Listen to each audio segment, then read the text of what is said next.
Welcome back to Definitely Not Definitive. I'm Ken. And I'm Bethany. And we're just a deadly duo in love that loves reacting to some Dead by Daylight. Yes, we do. But this is the casting of Frank Stone.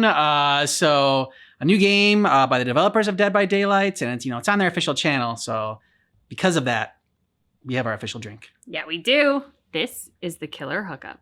Cheers. Cheers. So we're checking out all the trailers that have come out so far from the time that we're watching this. The last one to come out was the casting of Frank Stone, Welcome to Cedar Hills. So from the reveal trailer all the way up to that.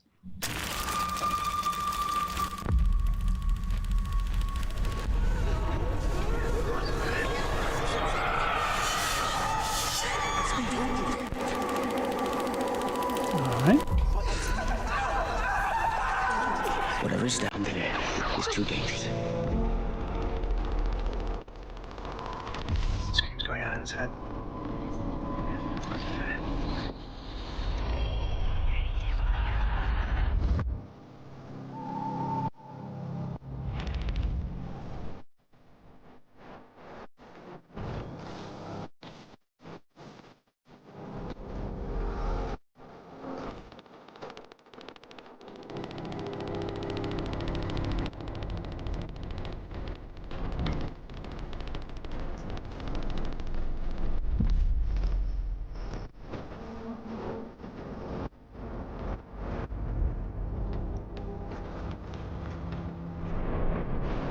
Ooh.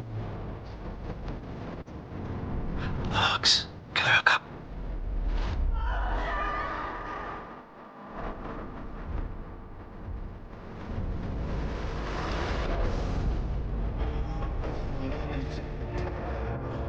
Oh.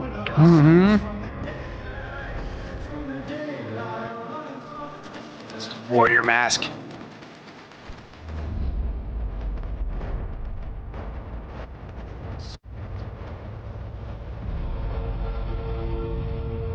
Cinematic horror experience from the world of Dead by Daylight. Okay.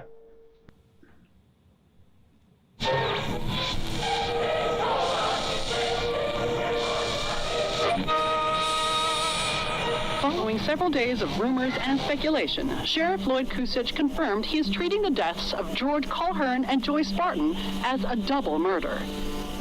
George Colhern, 28, son of respected Cedar Hills drugstore owner William Colhern, and his friend Joy Spartan, died after their car crashed and caught fire on the side of Highway I-92, approximately 3 miles outside of the city limits.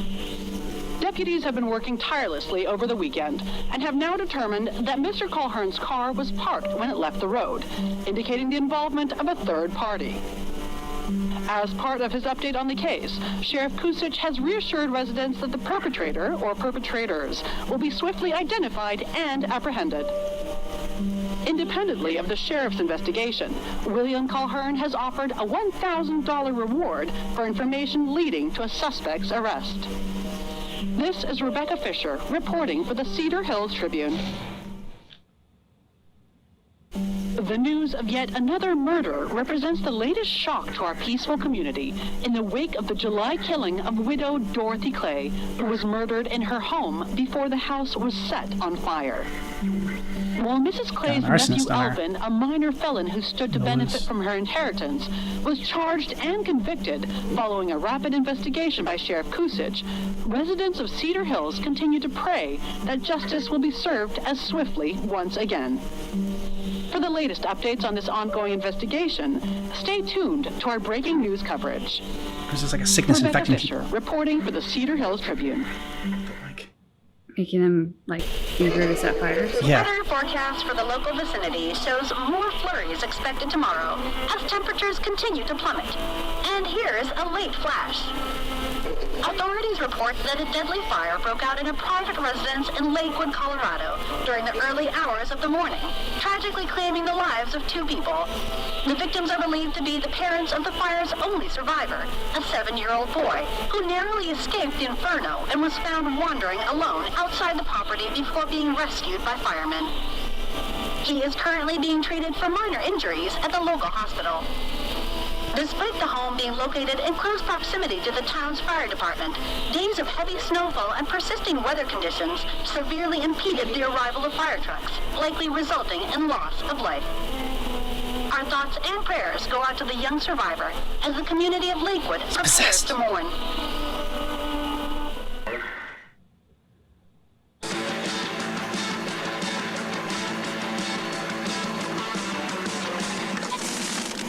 I am speaking from the Tradewinds movie theater on Texas Avenue, where we are witnessing some sort of protest, or I don't know.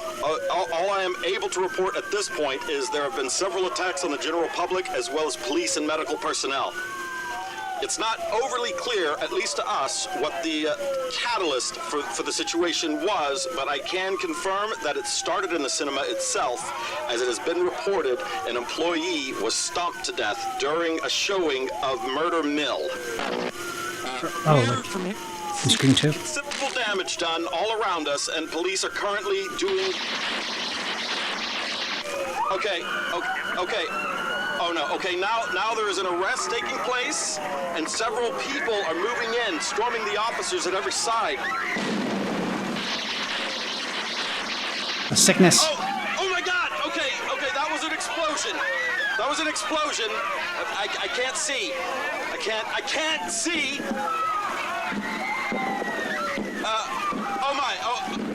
Police have now opened fire. This line has been broken, and I can't see anything. What? Oh my god! Oh god! Oh god!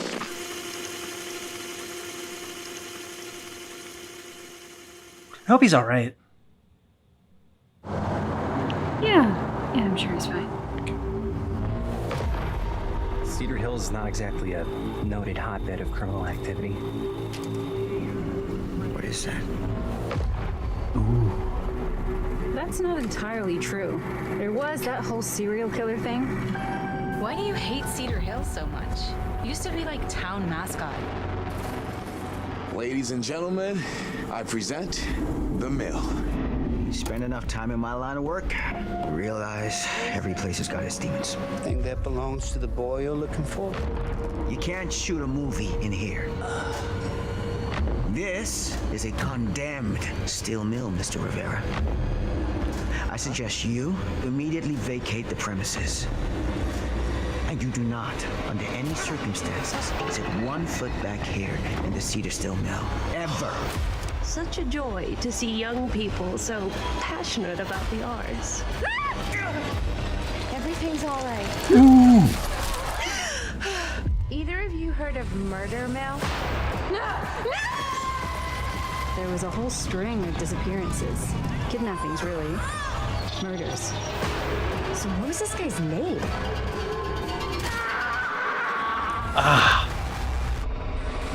I don't think the police ever found this place. Fuck! Whoever did this might still be here. We can't stay, okay? We gotta go.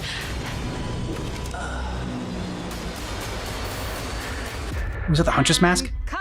I think so. Cool. When you make dangerous cinema, you walk a dangerous line.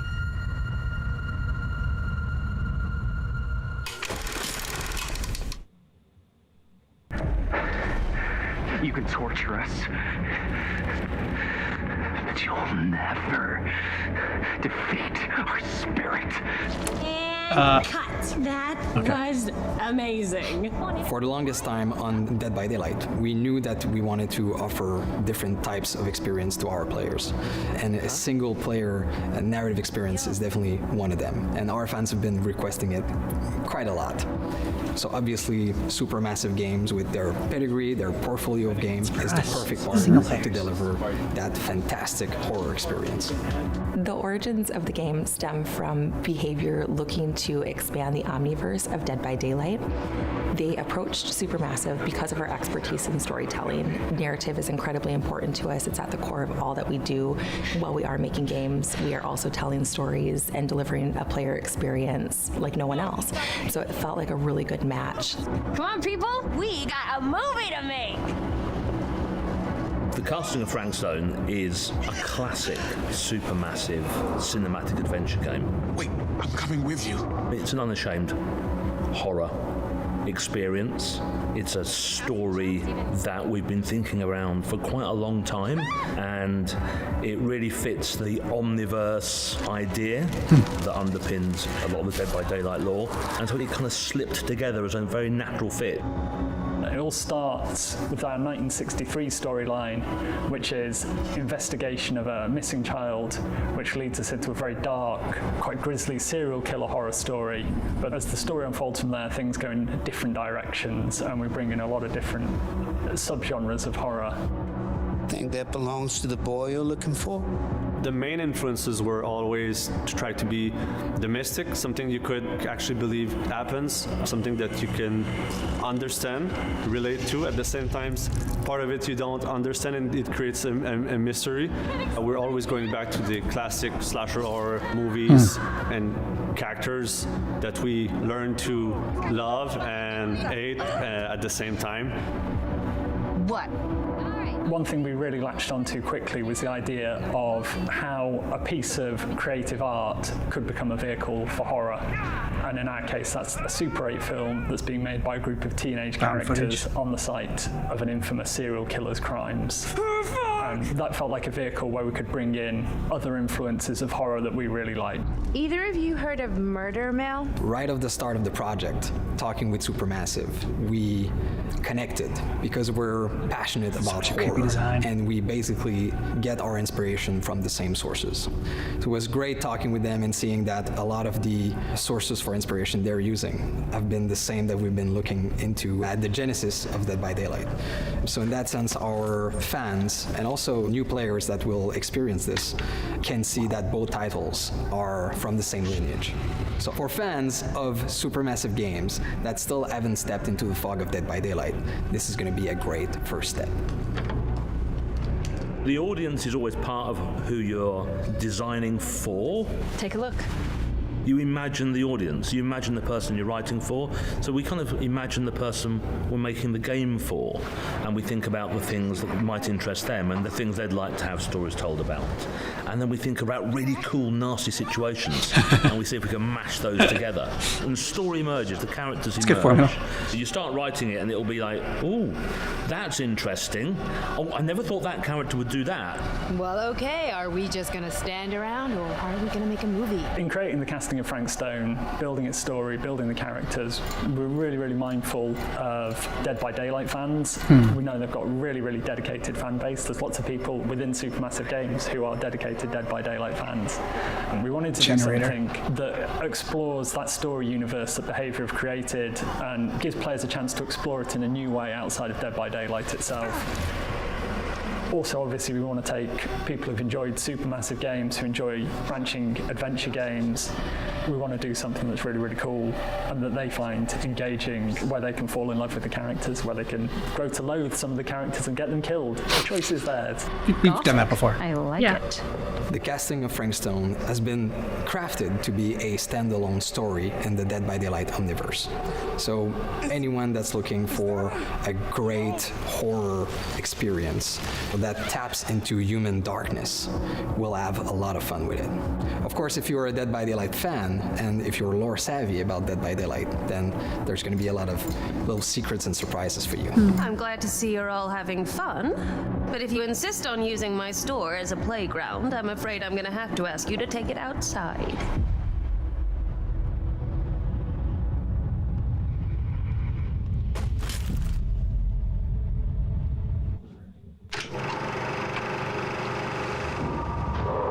Maturity and some.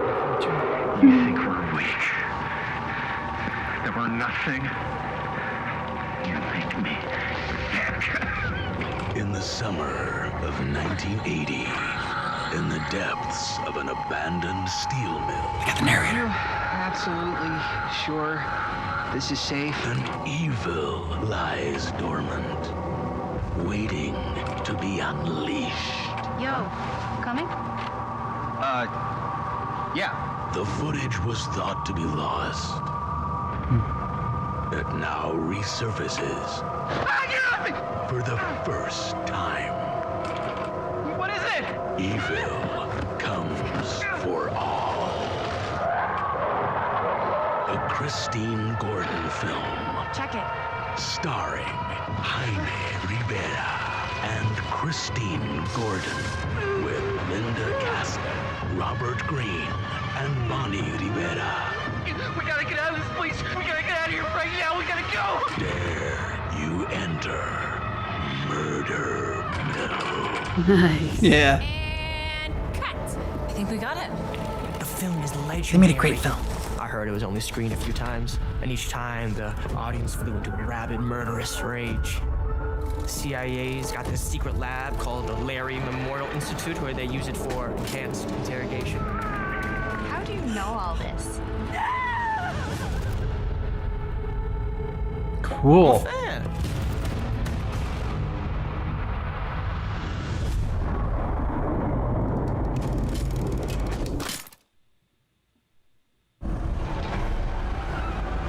The casting of Frank Stone is set in a imaginary piece of northwestern America, Cedar Hills, a town that's probably gone through a lot of regeneration.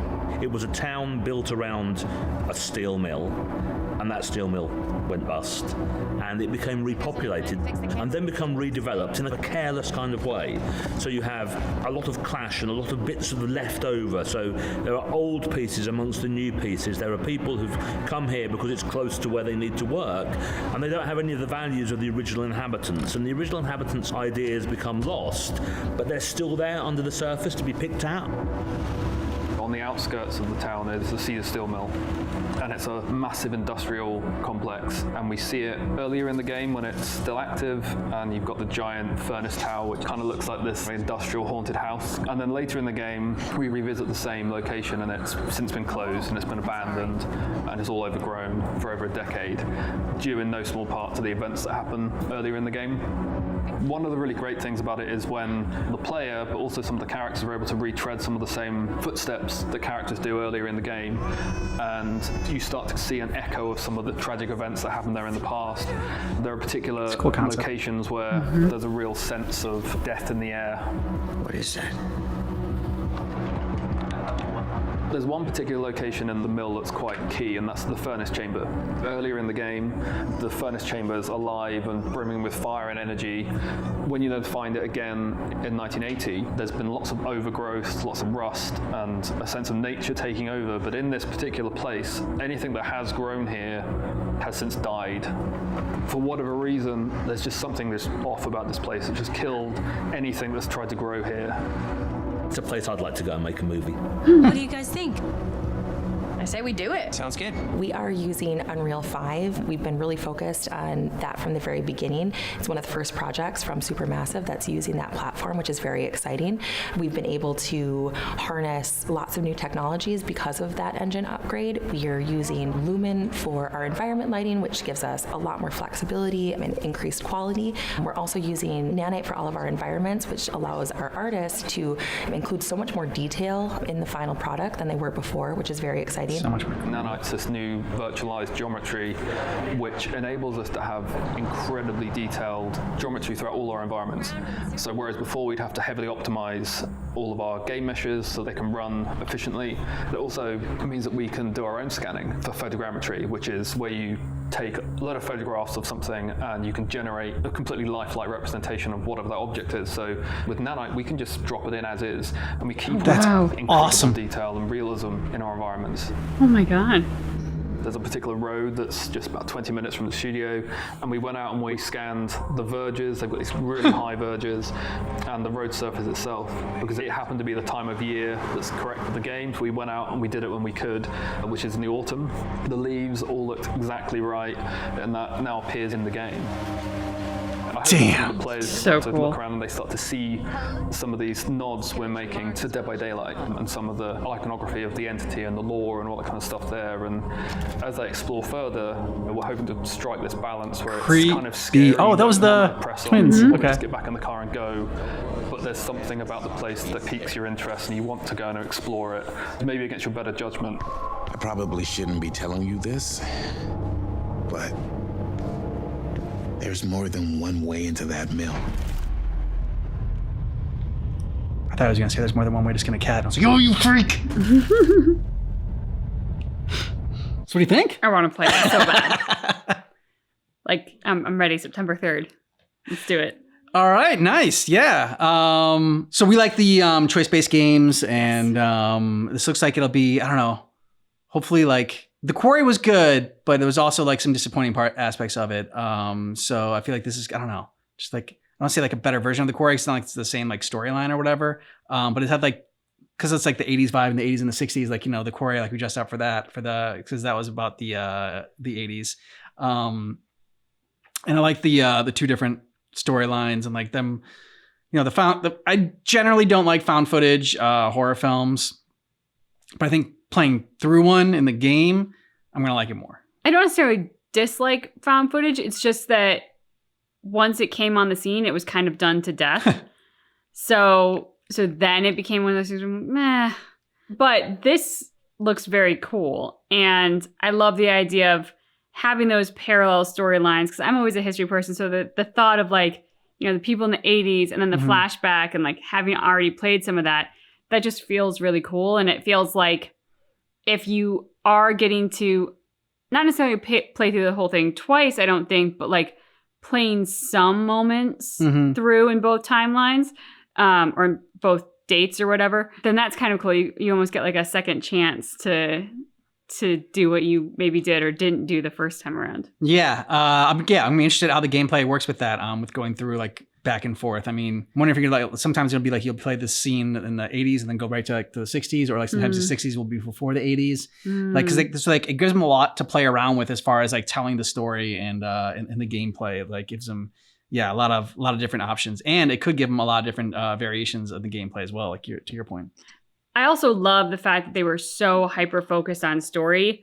Like, the fact that they talked about that in the creation of the game and how important that aspect was makes me as a player feel like jumping into this game on, like, if we were to do it September 3rd, I feel like I'm in good hands. As opposed to what could be the way that the game is done, which is more like to focus on the blood or the gore. Like, that wouldn't be wrong per se, since it's from the Dead by Daylight community, but there's also a ton of lore around Dead by Daylight, and they lean into the story behind their killers and their victims. And so I'm glad to see they seem to be bringing that same level of dedication to story and lore into this game.